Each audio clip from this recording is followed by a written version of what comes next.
إن الحمد لله نحمده ونستعينه ونستغفره ونعوذ بالله من شرور أنفسنا ومن سيئات أعمالنا من يهده الله فلا مضل له ومن يضلل فلا هادي له وأشهد أن لا إله إلا الله وحده لا شريك له وأشهد أن محمدا عبده ورسوله صلى الله عليه وعلى آله وصحبه ومن استنى بسنته واقتفى أثره إلى يوم الدين. أما بعد، ربنا لا علم لنا إلا ما علمتنا إنك أنت العليم الحكيم. اللهم إنا نسألك علما نافعا ورزقا طيبا وعملا متقبلا. اللهم اجعل مجلسنا هذا خالصا لوجهك الكريم وارفعنا به درجات عندك يا الرحمن يا الرحيم يوم لا ينفع مال ولا بنون إلا من أتى الله بقلب سليم. Do të vazhdojmë me lejen e Allahut edhe duke kërkuar ndihmë prej Tij me librin ton Sifatu Salati Nabiyyi, forma dhe mënyra e namazit të pejgamberit sallallahu alaihi wa alihi wasallam, të sheikhut të nderuar Muqbil bin Hadi al-Wadi rahimahullah, me shtojsat e Umu Abdullah e bia sheikhut, Allahu e shpërbleft atë me shpërblimet e tij më të mira. Dhe kemi arritur të kapitulli me temë at-tu'manina, pra qetësia. Thot sheikhu Allahu mshiraf, thumma ba'da dhalika tatma'inu kama aradta fi ruku'ika wa 'inda qiyamik. Pra pastaj duhet të qetësohesh ashtu si të dëshirosh në rukun tënde edhe gjatë, pra mbasi që e ngritur nga rukuja.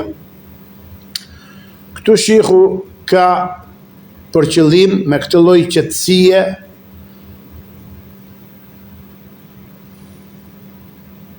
që robi e zgjat, pra dhe qetësohet qoftë në ruku sa të dëshiroj, domethënë kur falet vetëm mund zgjatet sa të doj. Ndërsa kur është me imam, ka parasysh që mbas ti tham falen pleqt, smurët dhe nevojtarët. Dhe nuk ka për qëllim çfarë atë që quhet al-itminan, qetësia në namaz, që është shtyllë prej shtyllave të namazit, sipas mendimit të pjesës dërmuese të dietarëve të Islamit. Sepse al-itminan, qetësia në namaz, është shtyllë nga shtyllat e namazit. Ashtu siç e dëgjuam në hadithin e pejgamberit sallallahu alaihi wasallam, hadithin që përcjellet nga Abu Huraira, kur e këshilloi atë robin që gaboi në faljen e namazit të tij. Pasi tha, pastaj bjerë në ruku, i tha, derisa të qetësohesh në rukun tënde. Ngriu nga rukuja derisa qetësohet gjithë trupi, pra në qëndrimin në këmbë, në qiyam. Pastaj tha bjerë në sejdë derisa të qetësohesh. E kështu me radhë deri në fundin e namazit të gjatë. Dhe është përcjell, pra me transmetim të saktë në Sunan e Abu Daudit me numër 855 nga Ebi Mes'ud al-Badri, Allahu që të kënaqë me të, i cili ka thënë i dërguari Allahu sallallahu alaihi wasallam, la tujzi'u salatu ar-rajuli hatta yuqima dhahrahu fi ar-ruku'i was-sujud. Ka thënë, nuk vlen namazi i robit derisa ta drejtoj ai shpinën e tij në ruku dhe në sejdë. Dhe në një hadith tepër të frikshëm që në transmetohen nga pejgamberi selam, që transmeton Abu Huraira, dhe ka saksuar Sheikh Al-Albani në Sahih at-Targhib wat-Tarhib, se pejgamberi selam ka thënë, dëgjoj këtë hadith, pra ka lidhje dhe me qetësinë në namaz, dhe me plotësimin e namazit tënd. Dhe qetësia është prej plotësimit të namazit, thot për profeti alayhis salam, inna ar-rajula la yusalli 60 sana vërtet të robi falet 60 vjet, wa ma tuqbalu lahu salatun, dhe nuk I pranohet atij namazi, la'allahu yutimmu ruku', ndoshta ai e plotson rukun, wa la yutimmu sujud, por se plotson sejdën, wa yutimmu sujud wa la yutimmu ruku', dhe plotson sejdën por se plotson rukun. Pra kujdes, është çështje tepër e rëndësishme dhe tepër e rrezikshme. Po ashtu në të saktin e Muslimit, Sahih Muslim, nga Enes ibn Malik radhiyallahu ta'ala anhu, për cilës se pejgamberi sallallahu alaihi wasallam ka thënë: Tilka salatu al-munafiqi yajlisu yarqubu ash-shamsa hatta idha kanat bayna qarnay shaytan qam fa naqaraha arba'an la yadhkuru Allah fiha illa qalila. Tha, I till tha është namazi I hipokritit, I munafikut. Ai ri ullur, duke par që apo përndon dielli apo jo. Dere kur e shef që është duke përnduar dielli dhe I përndon midis dy brirëve sejtani, thot, ngrihet edhe I fal 4 rekate, thot sikur qukitja e gjelit apo qukitja e korbit, shpejta, quk quk. Dhe nuk e përmend Allahun në to, thot vetëm se pak. Si që ka përshkruar Allahu subhanahu wa ta'ala në Kuranin Fisnik, ku thot: La ya'tuna salata illa wa hum kusala wa la yunfiquna illa wa hum karihun. Nuk vinë për namaz vetëm se me përtatësi, edhe nuk japin lëmosh të sadaka vetëm se duke u rryer këtë gjë. Allahu na rujt pra nga një namaz I tillë. Pra, ke hadithi I Enes ibn Malik çfarë ka argument? Se mos qetësia në namaz është prej cilësive të hipokritëve. Pa që nga çështje e rëndësishme. Edhe janë të mendimit shumica, pra pjesa dërmuese e dietarëve, se qetësia në namaz është shtyllë për shtyllëve të namazit. Al-itmi'nan ose at-tu'manina.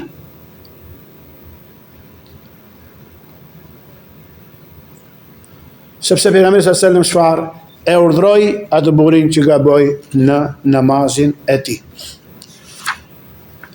Dhe qetësia më e pakët është që robi të qëndrojë pra në qoftë në qiyam, qoftë në ruku, qoftë në sejdë, qoftë midis dy sejdëve, ai sa të bëj dhikrin wajib, dhikrin e detyrueshëm. Kush thamë që ishte dhikri wajib?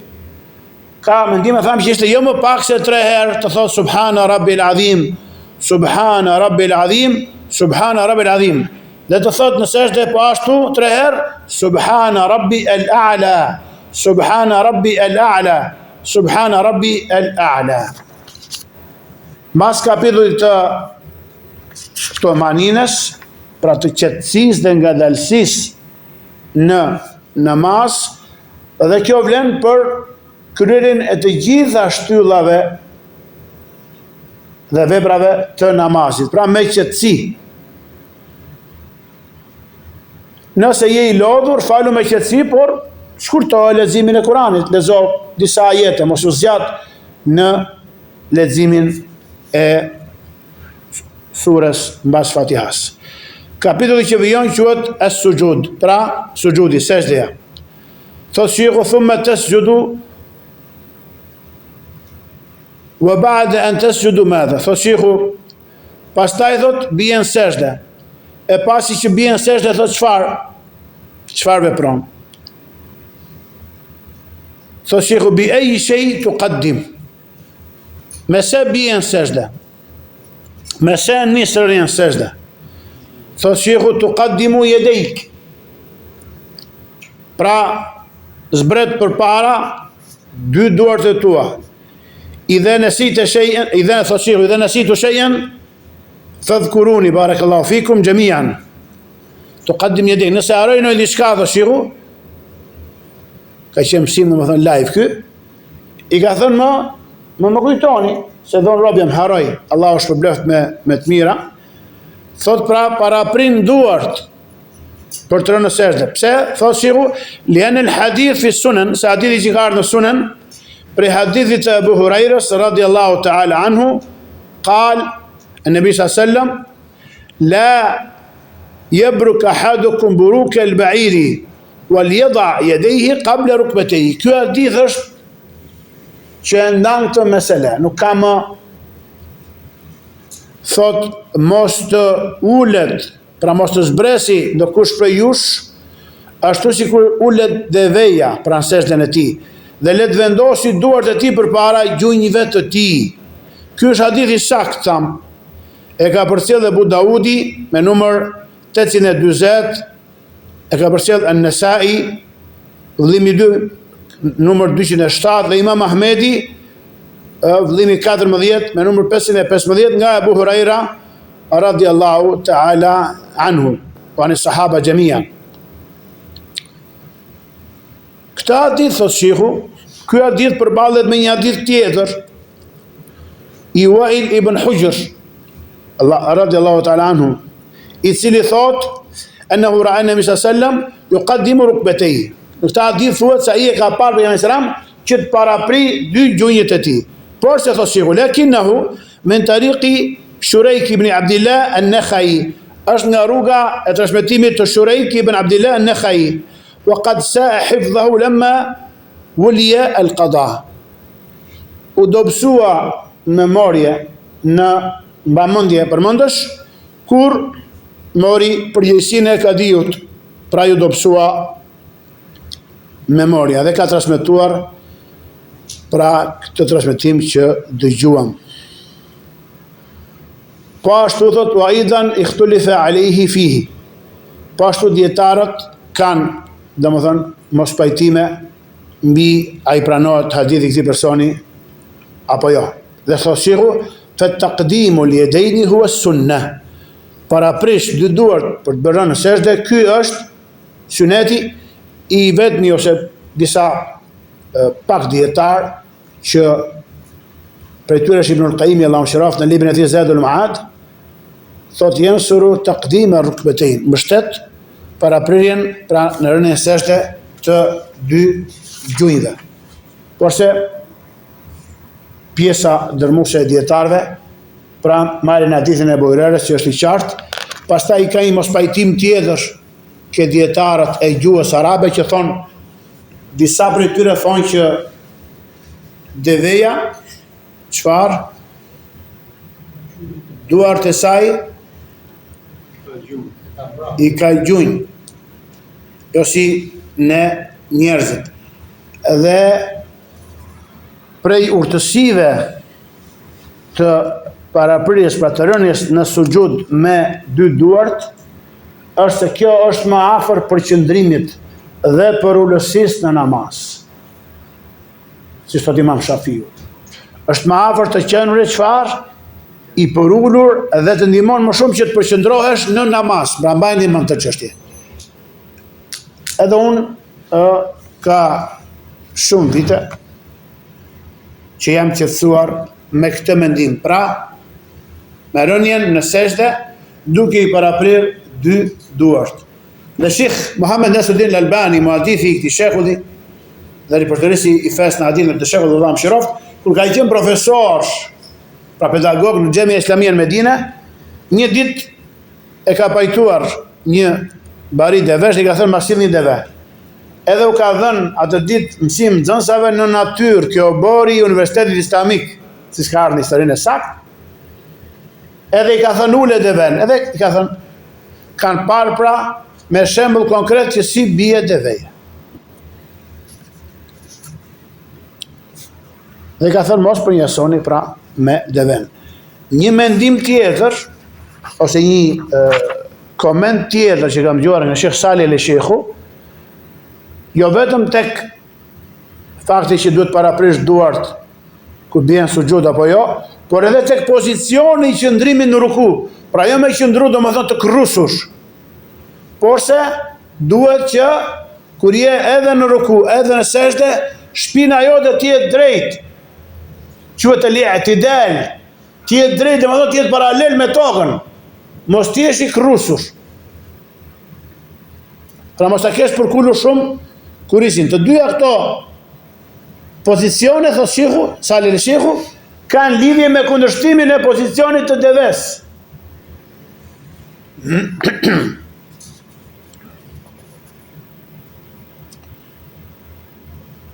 Nën kapitulli tjetër, tema tjetër është a'dha'u sujud, cilët janë gjymtyrët e sejdës. Me sa gjymtyrë, me sa pjesë të trupit bie namazliu në sejdë. I thot nxënësi, hal indama yasjudu al-insanu yatrahu al-jabhata wahdaha aw al-anf wal-jabha, kur bie thot njeriu në sejdë, alshon vetëm ballin sejdë apo ballin së bashku me hundën. Pyetje e bukur, me vend. Thot shehu la, jo thot pejgamberi sallam, umirtu an asjuda ala sab'ati a'dham. Pra shive dietari i hadithi, dietari sunni, salafi, athari, i përgjigjet me hadith, jo nga vetja ti. Nuk thot unë them, ose unë kam dëgjuar, ose unë pasoj filan imam, ose me dhebi im është ky apo ai. Jo, me dhebi ti është hadithi i sakt. Pra i përgjigjet me se? Me hadith të sakt. Ta dëgjojmë hadithin, thot pejgamberi sallam, në hadithin që e përcjell Buhariu dhe Muslimi nga Ibn Abbasi, thot umirtu an asjuda ala sab'ati a'dham wa ashara ila jabhatihi wa anfi.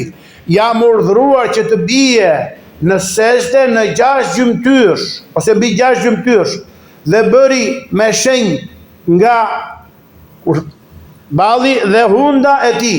Pastaj tha واليدين والركبتين واطراف القدمين ولا نكفت الثياب والشعر.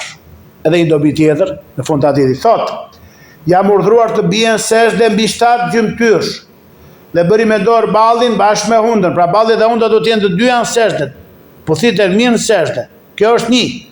Pastaj thot 2 duart u bën 3, 2 gjunjët u bën 5 dhe majat e gishtave, pra 2 majat e gishtave të këmbës u bën 7. Thot dhe të mos i palos, pra mos i përvesh rrobat dhe flokët në namaz. Pra as rrobën ta përvesh ta palos në namaz dhe as flokët i mbaj të lidhura. Kush i ka flokët bisht prej burrave, duhet që ti shloj, thon tiranësi, duhet ti lshoj, ti zgjidhi para se të falet. Dhe ky gjykim lehtësohet dhe bie për gratë te mbajtja e flokëve të lidhura. Thot Umu Abdullah, e bia Shekh Muqbilit, Allahu mëshiroft, thot hal nahi an kafti ash-sha'ri fi as-salati yashmalu al-mar'a, a ndalimi për lidhjen e flokëve në namaz e përfshin edhe gruan? Është përgjigje, thot jo, nuk e përfshin atë ndalimi, sepse gruaja ka disa veçori, ka disa gjëra të veçanta për të. Dhe përmendi se ka vështirësi për gruan, sidomos ato që kanë flokët bisht apo bishtalec. Profeti selam atyre grave me flokët bishtalec dhe bisht nuk i urdhëroi që kur bënin gusl të zgjidhnin flokët. Po i tha idhi 3 grushta ujë kokës, pastaj laj pjesën tjetër të trupit, të djathtën dhe të majtën, kur pastrohet nga të përmoshmet, apo nga leonia, apo kur ka shorë bashkëshortin. Pra nëse do t'i urdhëron të çfarë gratë që i kanë bishtalec, ajo 5 herë në ditë, që do bënë e sheta? Do zgjidhte flokët, do i lëshonte flokët. Kjo 1, dhe çfarë? Ka graj që kanë flokët e gjata, ndoshta duke lëshuar flokët e gjata, rrezikojnë që t'i zbulohen flokët. Dhe kemi dëgjuar në hadith që gruaja është e gjitha auret. Pra, nuk bën që zbuloj namazin e saj vetëm se fytyrën dhe 2 shuplakat e duarve. Edhe shpinat e këmbëve duhet i mbuloj. Po floku çfarë është? Është auret. Pra, kjo ndalesa ose qortimi për përveshjen apo palosjen e rrobave në namaz dhe për flokët e lidhura përjashtohen gratë nga ky gjykim. Jemi të qartë deri tani apo po nxitojmë? Do flasim, mbajmë mend, po, do të flasim për të bëhet fjalë, palosje pantallonave, e mëngve, e gjithçka që është rrob në namaz. Kapitulli në bijim është ma yuqalu fi sujud. Çfarë thuhet në sujud, në sejdë? Abdullah, në fund të mësimit më kujtohet të përkujtoj historinë e Imam Malikut me nxënësat e tij, ku ju përgjigj tha unë kam marrë që të shoh Imam Malikun dhe të përfitoj prej tij, dhe nuk kam marrë që të shoh elefantin. Çfarë thuhet në sujud? Thotë shiku, pasi të biesh në sujud thuaj Subhana Rabbi el-A'la 3 herë. Mund të shtosh dhe wa bihamdihi, siç e dëgjuam ke hadithi i adhkareve të rukus. Pra thua Subhana Rabbi el-A'la 3 herë. Dhe nëse dëshiron, thotë shiku, të dhu da'awat, lutu me lutje të shumta. Është vërtetuar, thot, në hadith sakt nga pejgamberi sallallahu alajhi wasallam, se ai ka thënë, dëgjoj hadithin, ala inni nuhitu an aqra al-Qur'ana rakian aw sajidan. Vërtet unë jam ndaluar që të lexoj Kur'anin qoftë në ruku apo në sejdë. Fa amma ar-ruku fa'azzimu fihi Rabb. Sa i përket rukus, madhrojini në të Zotin tuaj. Wa amma sujud fa akthru fihi min ad-du'a. Sa i përket sejdës, shtojni duat dhe lutjet në të. Thot faqaminun yustajaba lakum. Është pra më merituar që të përgjigjet pra Zoti juaj kur jeni në sejdë. Po ashtu ka ardhur në hadith të saktë nga pejgamberi sallallahu alajhi wasallam se ai ka thënë aqrabu ma yakunu al-'abdu min rabbi wa huwa sajid. Dhe në ishtojt fa akthru ad-du'a. Robi gjendet më afër me Zotin e tij kur është sejdë, që është në sujud. Dhe ndaj në këtë shtoj s'ka ardhur thot fa akthiru dua, ndaj shtojni duat. Prandaj thotë shiku fa anta idha atalta as-sujud, pra ti nëse e zgjat sejdën wa da'awta Allah azza wa jall, dhe lut Allahun e plotfuqishëm të lartësuar, bima tahtaju ilayhi, për asaj që ti ke nevojë për të, min khairai dunya wal akhirah, prej mirësive të dynjas dhe të ahiretit. Kërko çfarë kesh nevojë. Për vete, për familjarët, për umetin islam, vetëm kërko. Dhe të jesh i bindur se Allahu subhanahu wa taala çfarë do të përgjigjet ty. Prej duave që ka ardhur në sejdë, na vjen në ndim hadithi e Abu Hurairës radhiyallahu ta'ala anhu, i cili ka thënë, ishte profeti sallallahu alajhi wasallam që thoshte në sujudin, pra në sejdën e tij, Allahumma ighfir li dhanbi kullahu, diqqahu wa jillahu, wa awwalahu wa akhirahu, wa alaniyatahu wa sirrahu. Në hadithin që e përcjell Muslimi, Imam Muslimi, Allah mëshiroft atë dhe ne, me numër 483. Profeti sallallahu lutej dhe thoshte në sujudin e tij, pra në sejdën e tij, o Allah, mi fal mua të gjitha gjunahet,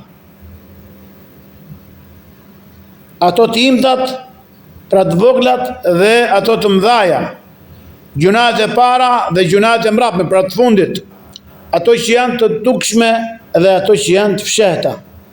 Allahu akbar. Edhe njerësh, në arabisht, Allahumma ighfir li dhanbi kullahu, diqqahu wa jillahu, wa awwalahu wa akhirahu wa alaniyatahu wa sirrahu. O Allah, mi fal mua të gjitha gjunahet, qofshin ato të voglat imtat, qofshin ato të mdhaja, gjunahet e para dhe gjunahet e mbrapme, pra të fundit, dhe gjunahet haptazi dhe ato fshehurasi. Po ashtu nga Ali ibn Abi Talib radhiyallahu ta'ala anhu, dhe përmendet në hadith se pejgamberi selam thoshte, Allahumma laka sajadtu, o Allah, për ty rash në sejdë, wa bika amantu, të këti besova, pra ty të besova, wa laka aslamtu, ty të dorëzova dhe të nështrova, sajada wajhi lilladhi khalaqahu wa sawwarahu, pra i ran sejdë fytyra ime atij që e krijoi dhe i dha pamje dhe formë atij, wa shaqqa sam'ahu wa basarahu, dhe i hapi dëgjimin dhe shikimin, tabarakallahu ahsanul khaliqin. I plot begat është Allahu më i miri i krijuesve. La ilaha illallah. Edhe njerë, nga hadithi i Ali ibn Abi Talibit që përcjell Imam Muslimi me numër 771, thot pejgamberi selam në sujud, pra sejdën e tij thoshte, Allahumma laka sajjadtu, o Allah për ty rash në sejdë, wa bika amantu, ty të besova, wa laka aslamtu, ty të dorëzova dhe të nështrova. Sajjada wajhi lilladhi khalaqahu, pra fytyra ime ran sejdë për atij që ka krijuar dhe i ka dhënë pamje dhe i hapi atij dëgjimin dhe shikimin. Pastaj thoshte tabarakallahu ahsanul khaliqin. I plot begat është Allahu më i miri i krijues. Allahu akbar. Dhe ka hadithi që dëgjuam aqrabu ma yakul abdu min rabbi wa huwa sajid fa akthiru ad-du'a. Robi thot është më afër me Zotin e tij kur është në sejdë, ndaj shtojini duat. Çfarë përcjell Imam Muslimi nga Abu Huraira? Tham që është më e denjë dhe më merituar që Allahu ta pranoj. Por se ka disa kushte. Në kusht. Të gjithë dhe përgjigjet Allahu. Ta dëgjojmë ta hadith thot profeti selam, çfarë? Siç e përcjell Abu Huraira, se pejgamberi selam ka thënë: "La yazalu yustajabu lil 'abd." Nuk resht Allahu së përgjigjur i robit ti, ma lam yad'u bi ithmin aw qati'ati rahim, për sa kohë nuk lutet, nuk kërkon diçka që është gjuna apo ndërprerje e lidhje farefisnore. Ma lam yasta'jil, dhe për sa kohë nuk ngutet. Qila ya Rasulullah, ma al-isti'jalu? I thanë, o dërguar i Allah, çfarë është ngutja? Të nxitosh, të ngutesh. Thot pejgamberi selam, yaqul shive sahabët, pra nuk kanë lënë asnjë gjë që ka qenë me vend për të pyetur dhe për të sqaruar, vetëm se kanë pyetur. Edhe në ka ardhur përgjigje nga pejgamberi selam. Prandaj ne e marrim fen nga selefët. Se ata kanë prezantuar zbritin e shpalljes dhe dy shpalljet, dhe për çdo gjë kanë marrë mësim nga pejgamberi selam dhe orientim prej tij. Profeti selam është përgjigj duke thënë yaqul qad da'awtu wa qad da'awtu uluta dhe uluta falam ara yastajibu li. Nuk po shoh që të përgjigjet Allahu mua. Thot fa yastahsiru 'inda dhalika wa yad'u du'a. Atëre çfarë? Heq dorë nga tentativa dhe shumë që është lutur dhe e braktis duan. Pra mos i si njëri të tillë. Tham që Allah të përgjigjet për sa kohë në duan tënde, në sejdë apo kudo që je, po flasim për sejdën në shi, nuk lutesh për gjunaf apo për ndërprerje të lidhjeve farefisnore, të lidhjeve familjare. Dhe për sa kohë nuk ngutesh. Kush ishte ngutja? Thuash, çfarë? Jam lutur dhe nuk po e shoh që të gjej përgjigje kjo lutja ime. Edhe e braktis duan. Kjo është prej shejtanit, ha? Dhe kjo është prej mungesës së yakinit, bindjes, sigurisë absolute që Allahu çfarë është afër nesh të na përgjigjet. Wa qala rabbukum ud'uni yastajib lakum. Ka thënë Zoti juaj më lutni që të përgjigjem. Wa idha sa'alaka ibadi anni fa inni qarib. Nëse të pyesin rob për mua unë jam afër. Ujibu da'wat ad-da'i idha da'an. I përgjigjem lutjes dhe kërkesës së lutjes kur ai më lutet dhe më kërkon. Falyastajibu li wa liyu'minu bi la'allahum yarshudun. Le të përgjigjet mua, pra duke vepruar urdhësat dhe duke rritur ndalesat, ashtu që të drejt udhëzohen. Dhe në hadithin tjetër që e përcjell Tirmidhi, me numër 3573, nga Ubada ibn Samit al-Ansari radhiyallahu ta'ala anhu, se pejgamberi sallallahu alaihi wasallam ka thënë: "Ma 'ala al-ardi muslimun yad'u Allah bi da'watin illa atahu Allahu iyyaha." Nuk ka musliman mbi tokë që t'i lutet Allahut me një lutje, vetëm se Allahu dhe çfarë ja jep, pra i përgjigjet lutjes së tij. Thot au sarafa anhu min as-su'i mithlaha, apo i largon atij nga e keqja që ka pas për ta goditur të barabartë me të, ma lam yad'u bi ithmin aw qati'ati rahim. Për sa kohë nuk lutet, kërkon diçka që është gjuna apo ndërprerje të lidhjeve farefisnore. Çfarë tha një burr prej njerëzve? Thot, fa qala rajulun min al-qawm idha nukthir qala Allahu akthar. Atëherë tha të shtojmë lutjet. Që sa i bindur ai sahabi që ishte në mezhlis, sa ka ardhur emri i tij, atëherë thot të shtojmë lutjet. Pejgamberi selam thot Allahu thot akthar, Allahu thot çfarë? Ti jep dhe më shumë. Ti shton lutjet, Allahu shton pra përgjigjen e lutjes dhe të jep atë çka ti e ke kërkuar. Pra Allahu yu'ti akthar wa afdal mimma nas'al. Subhana rabbuna ma awsa rahmatu wa fadlu. Allahu thot na jep më tepër dhe më mirë se ajo që ne i kërkojmë. Pra i përsosur është Zoti ynë edhe e gjerësh mëshira edhe mirësia e tij. Pra thoshe u ba'd edebi dua, disa nga normat e duas është wala tad'u bi ithmin wala bi qatiyati rahim. Pra mos u lut për diçka që është gjuna apo për ndërprerjen apo shkputjen e lidhjeve farefisnore, siç e dëgjove në hadith. Tema që inshallah do ta lëm për në mësimin e ardhshëm, nëse Allah na jep jetë edhe bereqet në kohë, është el julusu bejne sejdetejni wa ma yuqalu fihi. Ulja midis dy sejdeve dhe çfarë thuhet në të. Pra, me kaq inshallah po mjaftohemi. E lusë Allahun që të na i pranoj këtë mezhlis, ta bëja të shkak për faljen e gjunave tona, për ngritjen e gradave, ta bëja të shkak për largimin e pikëllimeve, brengave, borxheve, halleve, smundjeve që ne kemi. Lusë Allahun na i pranoj kurbanet tona edhe tekbirin e këtyre ditëve deri në ditën e 3 të ditëve të shtrekut. Lusë Allahun na i pranoj adhurimet e këtij 10 ditëshi të muajit të Dhulhixhës.